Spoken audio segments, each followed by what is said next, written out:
మహాప్రసాదం అని అంటాం. అది కూడా చాలా విశేషం. అయితే ఈ మహాప్రసాదము, ఈ క్రతువు అన్నది ఎప్పటి నుంచో కొన్ని యుగాల నుంచి ఇది కొనసాగుతోంది. మరి ఈ రకంగా ఈ ప్రసాదం విషయంలో భగవంతుడు ఏం నేర్పిస్తున్నాడు? ఇంద్రద్యుమ్న మహారాజు గారు ఎవరైతే జగన్నాథ స్వామి వారిని ప్రతిష్ఠ చేశారో ఆయన 3 కోరికలు అడుగుతాడు జగన్నాథ స్వామి వారిని.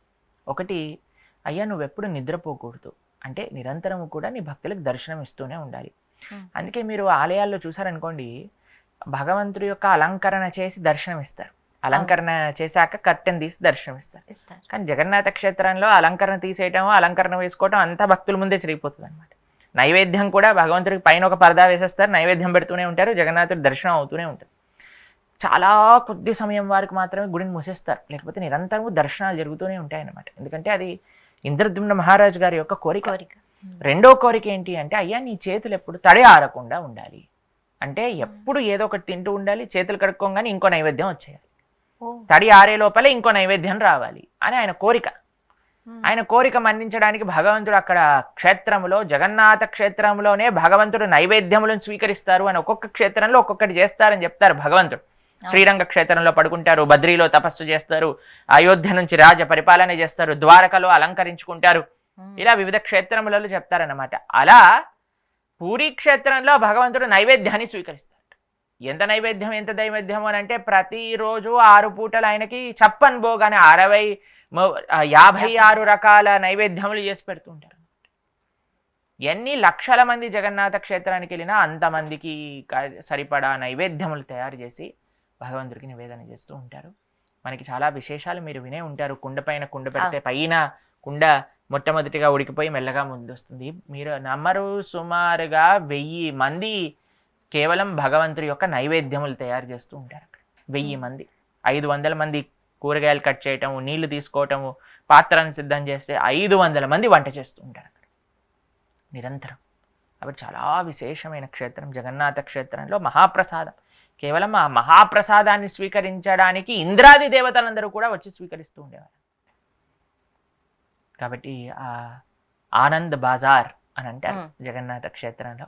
అక్కడ స్వామికి నివేదన చేసిన ప్రసాదం అంతా కూడా ఒకసారి వైకుంఠానికి నారదుడు వెళ్ళినప్పుడు లక్ష్మీదేవి భగవంతుడి యొక్క మహాప్రసాదాన్ని ఇస్తుంది. అంటే ఆయన ఉచ్చిష్టాన్ని ఆయన స్వీకరించినాక మిగిలిపోయింది.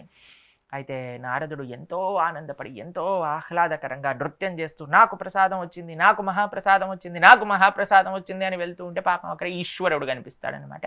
సరే శివుడికి కూడా కొద్దిగిద్దామని ఇచ్చారనమాట. ఈ శివయ్య ఏం చేశాడు అని అంటే, పార్వతీదేవితో షేర్ చేసుకోకుండా, షేరింగ్ ఇస్ కేరింగ్ కదండి, షేర్ చేసుకోకుండా ఆయనతో తినేస్తాడు. ఆయన ఇలా లోపలికి వెళ్ళంగానే పార్వతీదేవి ప్రత్యక్షమైంది. ఏమైంది, ఏం తింటున్నావు అనగానే, ఏం లేదు నారదుడు మహావిష్ణువు యొక్క మహాప్రసాదాన్ని స్వీకరించారు, చాలా రోజుల తర్వాత నాకు ఈ అదృష్టం దొరికిందని నేను స్వీకరించాను అంటే, నాకు ఇవ్వకుండా స్వీకరిస్తావా? వెంటనే పార్వతీదేవి కాళీ స్వరూపం ఎత్తిందనమాట.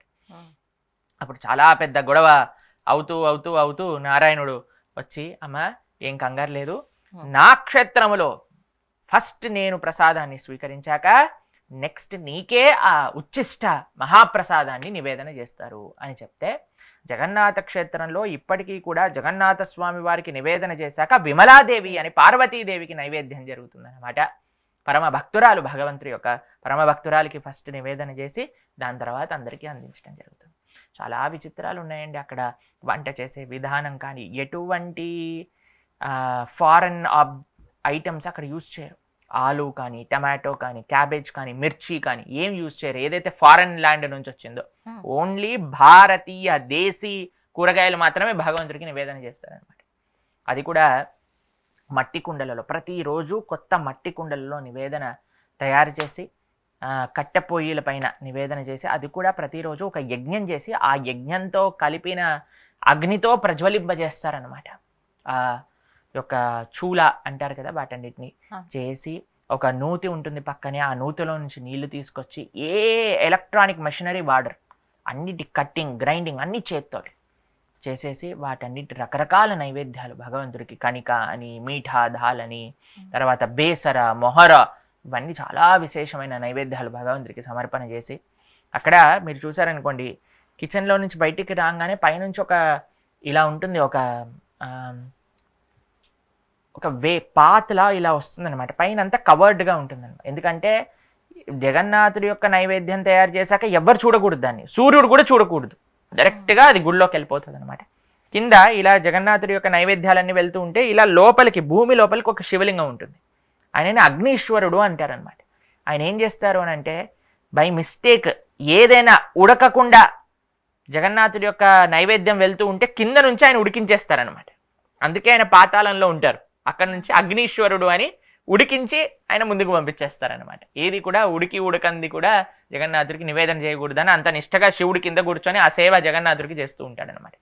కాబట్టి చాలా విశేషం అండి. జగన్నాథుడి యొక్క క్షేత్రం అంటేనే మహాప్రసాద క్షేత్రం, జగన్నాథ క్షేత్రం అంటేనే ఆ మహాప్రభు యొక్క క్షేత్రము జగన్నాథపురి.